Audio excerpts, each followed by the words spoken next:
Hello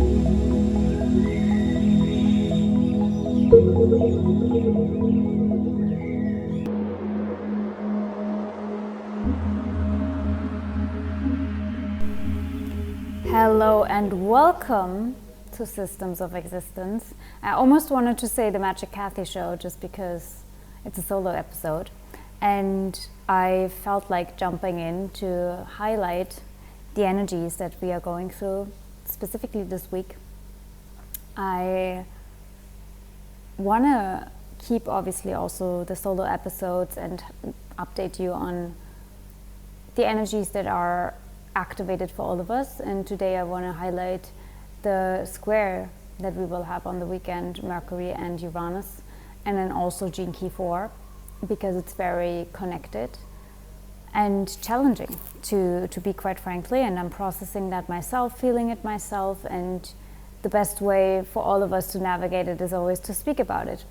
And that's why the solo episode is out there for you to support, to know what's going on, and to really feel what we are going through. And with Uranus, it's always unexpected, right?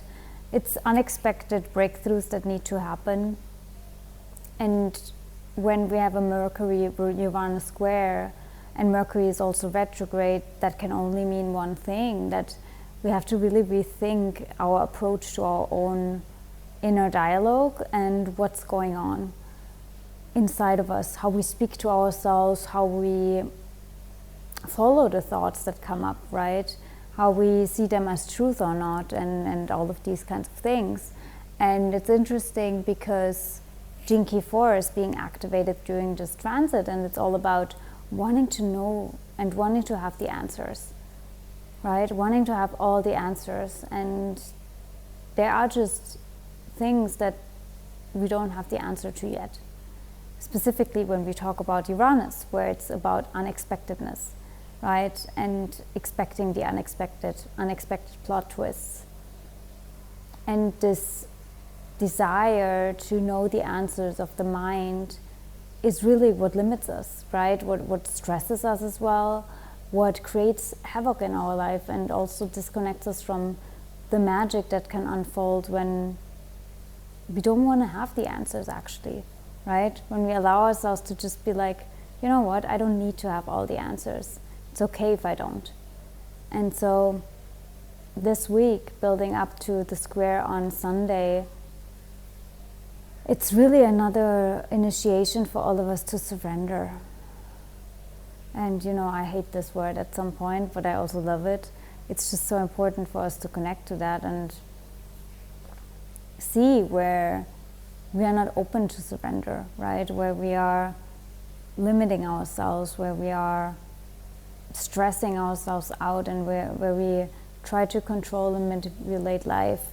And I've definitely had these patterns coming up now too.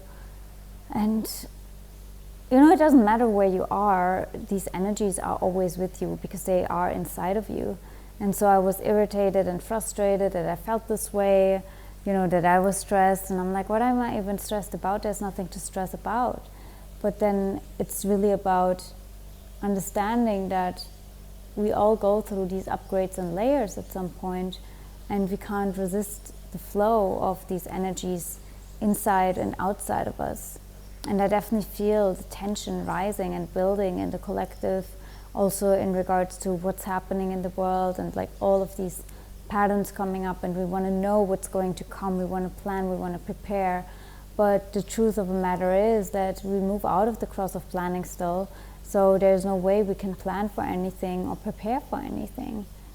And we just have to really see and follow through with what's coming up and what's present in the moment. And it's terrifying. It's terrifying, and I feel the horror and terror of everyone, and including myself, where it's just this like, I feel like I'm losing grip of life kind of terror, right? Where you feel like everything is just on the brims of changing. You want it to change, but you're also like seriously terrified of the changes that are coming. But I do feel that it's really initiating us into like almost getting exhausted by trying to control and know and manipulate, so we can further learn trust, right? Because if you've tried everything under the sun to make it work and it's still like not flowing, or it's just basically so exhausting, then the last thing is, it's just like, you know what, I've tried everything, I'm done, and so I just have no other choice but let it unfold, right? Let it unfold in whatever way is best for me. I trust that higher powers, spirit knows what that means and what that could be. So I'm really curious to hear how this is showing up for you right now. For me, it's a lot of financial, fundamental, like very much, and Venus is in the root chakra actually, so it's a lot of root chakra survival stuff that is coming up, which is not surprising because Uranus is in Taurus, right? And it's really challenging us into this upgrade, I want to say. Are we able to sustain ourselves? Are we safe? How is the world going to look like, and will we make it? What is needed for us to make it, right? What do we need? And how can we make sure that we are safe? What does safety in this new world even look like, right? And obviously, it's always like safety means being backed by spirit at some point. How does that look like, you know? How does that look like? My only answer is that we follow the impulses that rise. To be like, okay, I have to just really be in this present moment, because right now, right here, all is well, right? All is well.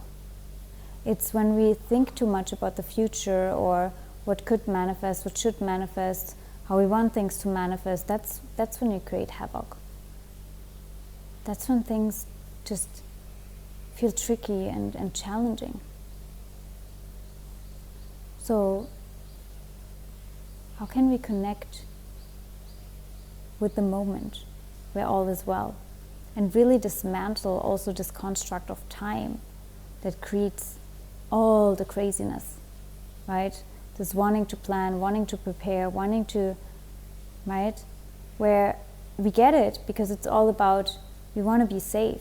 We want to make sure that it's okay, whatever is going to happen. And it will be, right? It will be. How do we know that? We don't. You just have to trust. And that's the tricky part. But inside of you, in your heart, you know it's going to be fine. And one thing that we can be certain of in all that uncertainty is that we have to do things differently. And that's also something that I keep reminding myself of when these patterns of controlling and, you know, wanting to know the outcome come up. That's all we can really rely on, that we have to make things different or do things differently in order to create a different outcome. So what can you do differently, right? Because that in itself can be the breakthrough, so Uranus doesn't have to shatter your world in unexpected ways. And many of you have been texting me on Instagram and you know, that you feel this, I just want to either like throw everything away and start completely new, declutter everything, because I've outgrown that person that I was, or like just this urge to just break free from your old self, how it feels like, you know? And it's not even the old self, it's more this like the limits and friction in your brain that is from the personality construct that tries to just stay put. But it's like, how well is that serving us? Not at all. So why are we still engaging in it, right? Why? And so I really invite you to follow these impulses, you know. What does your heart want? What does your heart really want right now? It's Leo season. So Leo rules the heart. And I posted it on my Instagram, when did we let fear take over the impulse and desire of our heart? When did that happen? Right? And then ask yourself, how and what practices, that's also very Virgo, right? What practices can you implement in order to connect with your heart again? What is it? Everyone has different tools and medicine to reconnect with the heart. For some, and I mean for me very much, it's music, meditation, of course. It's touching things, it's nature, it's all of these things that really help us when the mind takes over and our thought patterns are ruled by the mind and not the heart. That's when we have to use the toolkits. Virgo, that's like the daily routine, what you do on a day-to-day basis. Okay, what do I have in my toolkit to reconnect to my heart so I feel less stressed, less anxious, and am more anchored into this very moment? It can be cacao, it can be medicine, it can be talking to a friend, it can be so many different things. And in order to calm that mind and reconnect to the heart, we want to use these tools, They are out there for a reason. And so many times we don't allow ourselves to use them when we actually need them. We don't make time for them. And that's also where we are our own worst parents, right? Where we are not allowing ourselves to be playful like a child, to be like, okay, but right now, this is what I need, Right now, this would help me. And to just interrupt for a second, be like, wait a second, doesn't matter what time of the day it is, that's what would feel best right now. Right now I want to have a dance party. Right now I want to, have a cup of cacao. Right now I want to just listen to music and chill. And it doesn't make sense to the mind, because the mind is like, but it's usually that time and here and there, and we only, it's not convenient. And that's where we stopped seeing life as this internal celebration, as this just wherever it takes us and move us. And that's when life is not fun anymore. And that's again when Leo season is really reminding us that we have to make life a celebration again. We have to have fun again. So this is really a short reminder for all of you of what we can learn and really tap into Leo season.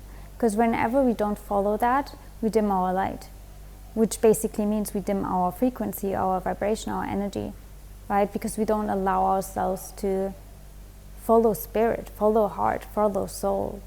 And I'm certainly there with you, where I'm like, but I need to, like even I had a conversation with my friend, and in the conversation I was like, what am I even saying, Because after my birthday was over, and obviously that was amazing. Thank you everyone for your, your well wishes and everything. And then it was Monday basically, and I was just like, okay, now the fun is over. I moved, birthday over, so let's get back to business. And I'm like, wow. I just allow myself to celebrate and have fun like for one day, and that's it, And then it's like, no, now you have to come back to reality. That's literally what I said, and I'm like, wow, that's so cruel. But in a way we are conditioned to think like that, because otherwise we feel like we are losing grip of life or control, and it's like someone needs to pay the bills, It's very much my Capricorn moon speaking. Like, you can't just have fun all day, And I'm like, but I want to, my inner child was crying, like literally yesterday, where I'm like, wow, and now what? Like I can't enjoy where I am, and like, what? Like the fun is over, like parties, it's like Saturn crashing the party. That's how I felt. I'm like, okay, fun is over. But life is always meant to be fun. I mean, obviously there are things, that are not always fun, but what I mean is like we can make a celebration and enjoyment out of everything, and I think that's what we have to come back to and remind ourselves of, to not be our own enemy, in the head and restrict ourselves so much because of the planning of the future and the fear and like all of these things. It's all stuff that disconnects us from the heart.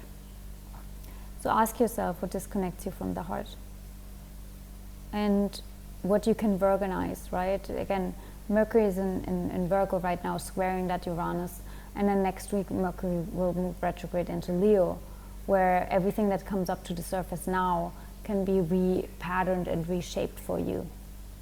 Because when Mercury is in Leo, it's again exactly what I'm saying here, to really implement that and like repattern and rewire your brain to be like, okay, wait a second, we really have to change things up here because that's not fun. So how can we have more fun again? So please let me know what's been coming up for you. It's very connected to, I mean, it's a time period, I said it before, from now until November, when we have this big full moon on November 15. And it's bringing up a lot of stuff. And I mean, we also have a very intense full moon eclipse in September, conjunct Neptune. So that surrendering piece will stay with us. And it's very important for us to reconnect to our energy hygiene, really. Like Mercury in Virgo, like what can we do to really have energetic hygiene and nurture our energy field. What is it? So if you would like to learn more about that, obviously you're always free to reach out for an energy alchemy session where I tap into your energy field, teach you about your energy field in a way, and guide you through some practices, but also obviously your energetic imprints, gene keys, human design, obviously the astrology, that what's been activated for you, so you can have a breakthrough. You know, so Uranus doesn't have to shadow your world, because you shadow your world first, because you're like, that's my energy, that's my nature, and this is how we run the operating machine right now. So reach out, DM me on Instagram, MagicKathyOfficial, or Systems of Existence, whatever you prefer. All the links are down below in the show notes. And yeah, please spread the word for these episodes. Please also let me know how frequently you would like to have solo episodes, if you still want them actually, or if you prefer only the interviews. The next one is very juicy. We talk about sound, which is one of my main healers, I swear. Like without sound I would probably die. And so lots of fun stuff coming up that help us reconnect to the heart, reconnect to our energetic signature, and really help us see reality and life in a different way. So spread the word for Systems of Existence, and spread the word on Instagram. Share these episodes, share it with a friend, and let me know what's coming up for you and how I can best support you. Again, if you would like a personal breakthrough for yourself, then let me know. And with that being said, I am going to be with you very soon for another episode. And in the meantime, read the energy forecast on Instagram, MagicKathyOfficial. And if you are on my newsletter list, you will also get some specials and bonuses that are coming through. And I'm going to send you lots of love and greetings from Bali, from the island of the gods, and let the rain we're here right now clear away all of that density that's coming up in the field. So we see each other very soon for another episode on Systems of Existence.